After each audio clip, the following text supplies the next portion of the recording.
할렐루야. 11월 22일 월요일입니다. 욥기 29장 18절부터 끝절 25절까지 말씀을 먼저 읽겠습니다. 내가 스스로 말하기를 나는 내 보금자리에서 숨을 거두며 나의 날은 모래알같이 많으리라 하였느니라. 내 뿌리는 물로 뻗어가고 이슬이 내 가지에서 밤을 지내고 갈 것이며 내 영광은 내게 새로워지고 내 손에서 내 화살이 끊이지 않았노라.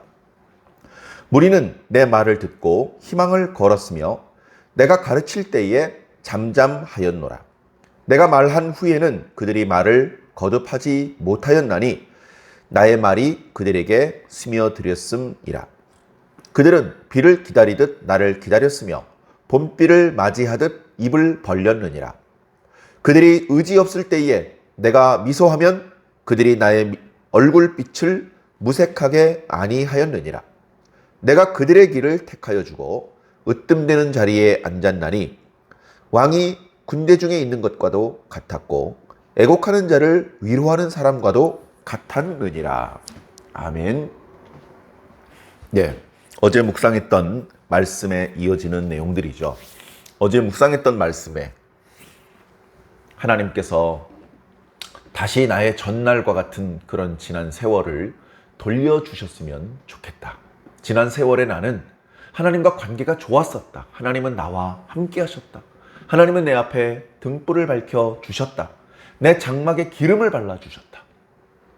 그리고 나는 물질적으로 큰 풍요를 누리고 살았다. 그리고 많은 지혜를 하나님께 받았다.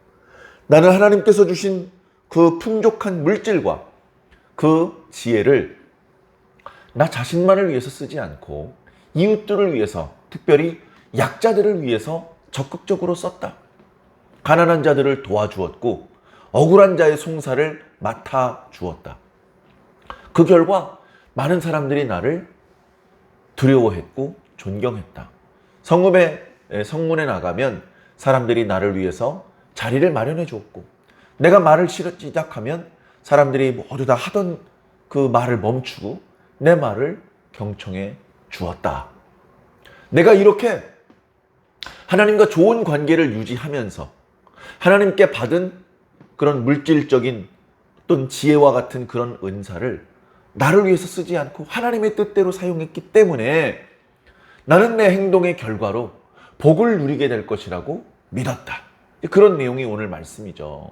내가 이렇게 하나님의 뜻대로 살았기 때문에 나는 비참한 최후, 큰 고통 가운데 제 수명을 다 채우지 못한 채 사고를 당하거나 그렇게 죽는 것이 아니고 살아있는 동안에도 평안하게 살고 죽을 때도 평안하게 잠들 것이라고 나는 기대를 했었다.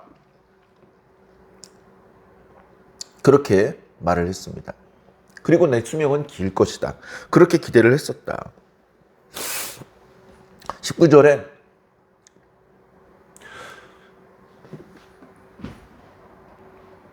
하나님께서 주시는 물질적인 축복에 대한 이야기를 하고 있습니다. 어쩌면 하나님과 영적인 관계를 은유하는 그런 표현이기도 하죠. 나무가 잘 자라야 됩니다. 욥이 자기 자신을 식물에, 나무에 한번 비유를 해본 것인데요.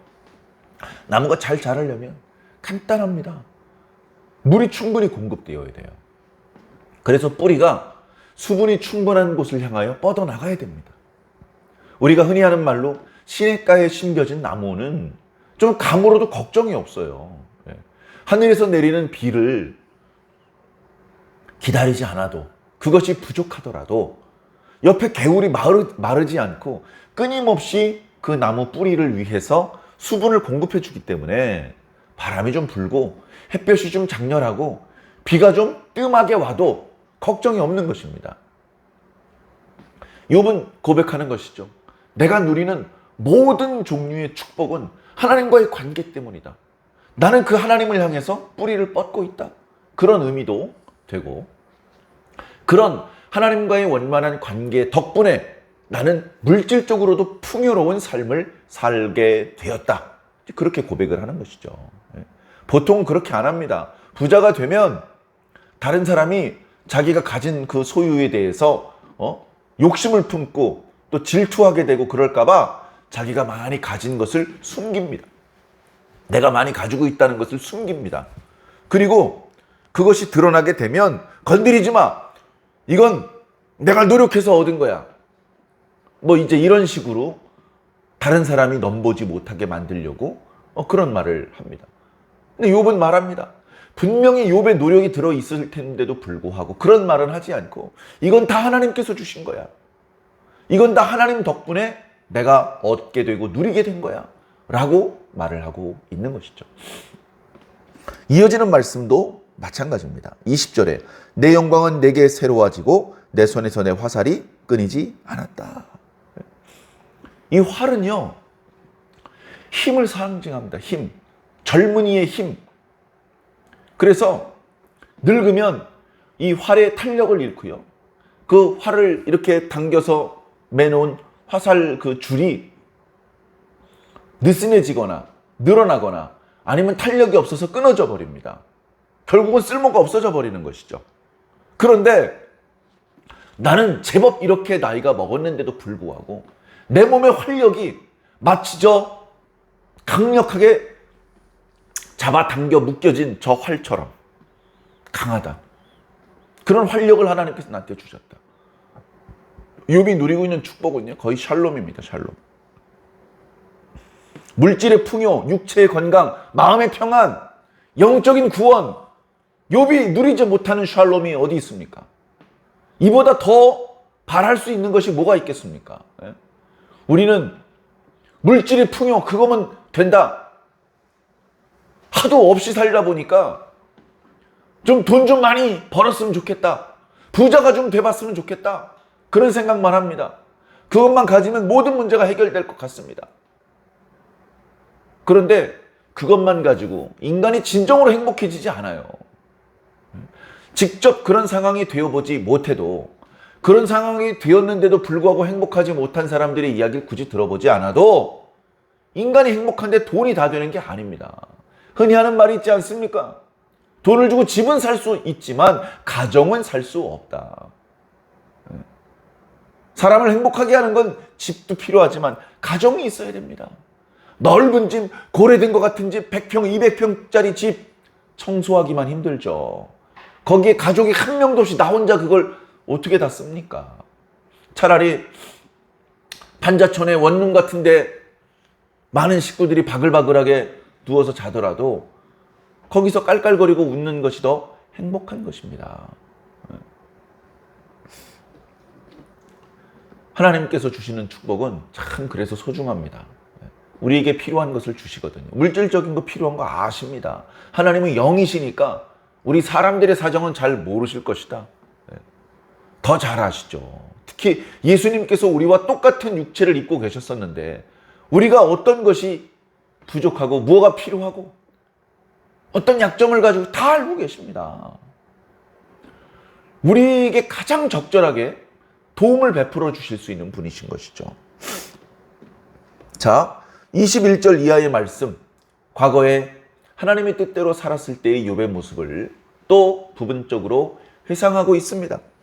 무리는 내 말을 듣고 희망을 걸었다. 낙심했던 사람, 희망이 없었던 사람이 내 말을 듣고 이렇게 하면 어쩌면 이 문제를 해결할 수도 있겠구나. 이렇게 하면 내가 그 수렁에서 빠져나올 수 있겠구나. 저분이 하신 말씀이 참 좋은 방법인 것 같다. 참 지혜로운 말인 것 같다. 그렇게 희망을 걸었다는 겁니다. 내가 가르칠 땐 그래서 잠잠했다.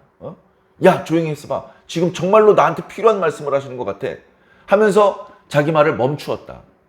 선생님 지혜가 많으신 것 같은데 바쁘시겠지만 제 사정을 좀 들어주십시오. 저를 좀 도와주십시오. 그래서 내가 그 사람에게 지혜로운 말을 해주고 나면 이해가 안 됩니다. 그거 가지고 되겠습니까? 이렇게 되묻는 사람이 없었다. 왜? 내가 하는 말이 그 사람에게 스며들었기 때문에.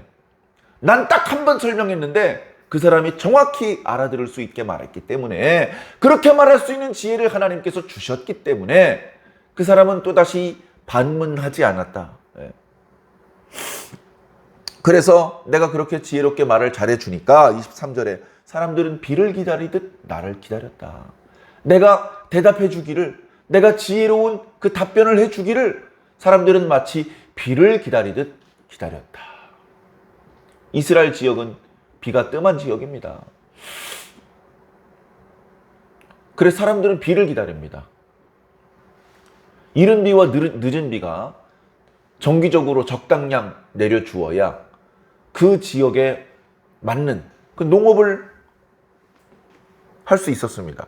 그런데 비가 와야 될 때 비가 안 오거나 비가 너무 많이 오거나 그러면 그야말로 농사가 망해버리는 것이죠. 농사가 망한다는 말은 무서운 말입니다. 씨를 뿌리자마자 열매가 나오는 게 아니거든요. 짧은 작물은 3개월, 긴 건 6개월, 이렇게 꽤 오랜 기간 파종하고 그리고 열매가 나올 때까지 기다려야 되는데 그때 열매를 얻지 못하면 결국은 그 다음번 비가 올 때까지 1년 동안 양식 없이 고생해야 되는 것이거든요. 비를 기다리는 이쪽 지역 사람들의 마음은 절박합니다. 절박해. 너무나 간절하죠. 하늘만 보고 있습니다. 그런 마음으로 욥의 말을 기다렸다. 사람들이 욥의 입만 쳐다보고 있었다. 욥은 그런 사람들에게 박정하게, 야, 돈 갖고 왔냐? 야, 나 바빠. 나 낮잠 좀 자고, 나 장기 한 판 두고, 이렇게 하지 않았고 그들을 불쌍히 여기고 그들에게 필요한 말들을 해 주었다. 이어지는 말씀을 보면요, 정말 대단합니다. 24절에 그들이 의지가 없을 때에, 욥을 만나기 전에 낙심천만의 상황이었을 때 그들의 표정은 낙심천만한 상황이었죠.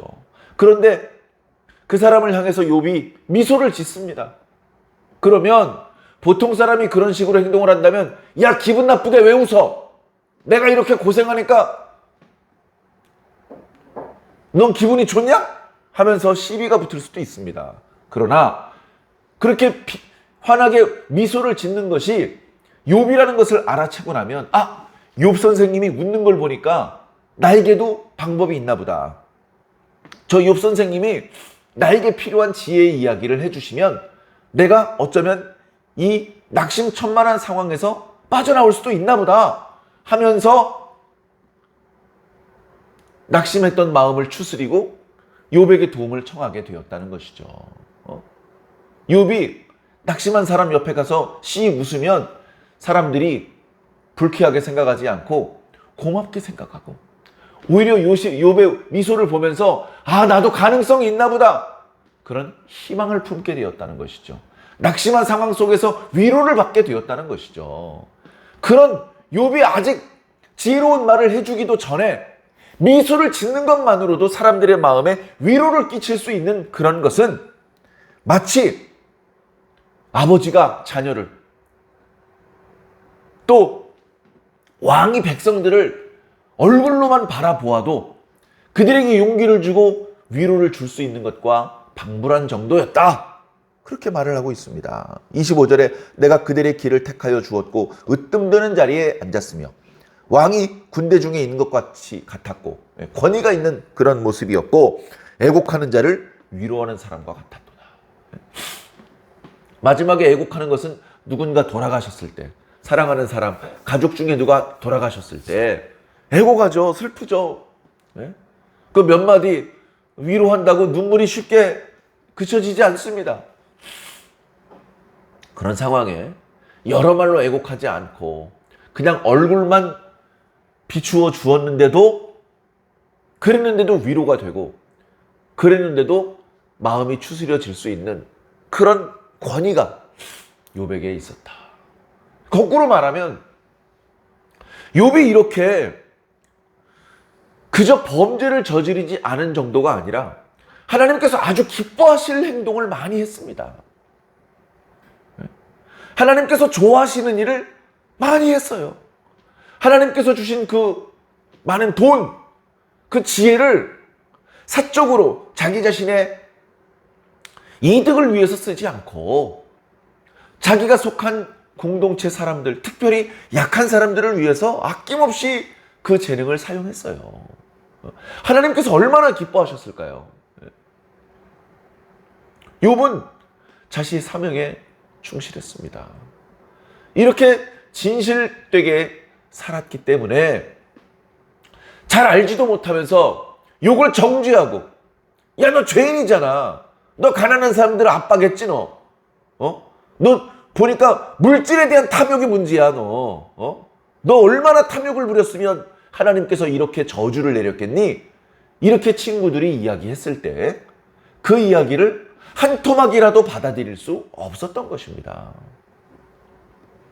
부당하게 고난을 받는 것도 힘든데 친구들의 그런 말들을 인정해야 되다니 말도 안 되는 것이죠. 오늘 말씀을 보면서 야, 욥은 정말 대단했다. 지금 비록 고난의 상황 중에 있음에도 불구하고 하나님께 원망하지 않고, 그리고 다시 과거로 돌아갔으면 좋겠다라고 말하면서 그 과거에 자신이 살아왔던 그런 모습들을 회상하는 모습을 보니 욥은 정말로 하나님의 뜻대로 살았구나. 욥은 정말로 야, 이렇게 하나님의 뜻대로 살 수 있을까? 어제 말씀 묵상하는 그 말씀의 내용이 있었던 것처럼 욥의 마음속 깊은 곳에는 하나님의 주권을 인정하는 마음이 있었어요. 그리고 하나님 중심으로 살았습니다. 하나님 중심으로 살았다는 말은 하나님 먼저의 삶을 살았다는 것이죠. 모든 일을 할 때 하나님이 우선입니다. 하나님께 먼저 여쭤봐야 되고 하나님의 뜻을 먼저 다 준행한 다음에 내 볼일을 보는 것이죠. 하나님 중심으로 살았습니다. 그리고 하나님의 뜻대로 실천하면서 살았던 것이죠. 정말로 이렇게 살기 어렵습니다. 지정의를 다 바쳐서 하나님을 믿고 하나님을 섬기며 산다는 것은 정말 쉽지 않은 일인데요. 욥은 부끄러움 없이 하나님께서 자신의 삶을 다 보셨으니 하나님 아실 것이다 하며 자신의 삶을 담담히 회고하고 있었던 것입니다. 우리도요, 욥처럼 되긴 어려워요. 우리가 욥에 대해서도 묵상하고 바울에 대해서도 말씀을 드리고 모세에 대해서, 다윗에 대해서, 성경에 많은 하나님의 종들에 대해서 우리가 묵상을 하죠. 그런데 그때마다 우리 바울을 능가할 수 있습니다. 조금만 노력하시면 모세를 앞지를 수 있습니다. 이런 말씀을 드린 적은 없어요. 어쩌보면 우리들은 아무리 애를 쓴다고 하더라도 정말로 이렇게 욥을 앞서고 바울을 앞지르고 그렇게는 할 수 없습니다. 우리는 정말로 부족해요. 그러나 그럼에도 불구하고 우리는 하나님께서 보여주시는 우리 신앙의 선배였던 이런 욥과 같은 인물들의 이런 하나님을 기쁘시게 하는 모습들을 본받아야 됩니다. 여러분, 우리가 하나님을 믿는다면서 욥보다 더 많은 하나님의 말씀을 듣고 있고 욥보다 더 큰 은혜를 체험하고 있습니다. 하나님의 아들에 대한 말씀을 듣고 있고 성령의 능력을 체험하고 있습니다. 욥보다도 더 큰 은혜를 입고 있는 우리는 과연 얼마나 하나님 중심으로 살고 있습니까? 얼마나 하나님의 뜻을 실천하며 살고 있습니까? 얼마나 열매를 맺으며 그렇게 살고 있습니까? 부족한 부분이 많은 줄로 믿습니다. 우리가 어저께 추수감사 주일이라서 부족한 대로, 아쉬움이 많으면 많은 대로 그래도 우리가 하나님 앞에 감사드려야죠. 모든 것은 다 하나님께로부터 온 것임을 고백하면서 우리가 하나님께 감사드렸지만 또 한편으로 하나님 앞에 여전히 부끄럽고 죄송하고 아쉬운 부분들이 있습니다.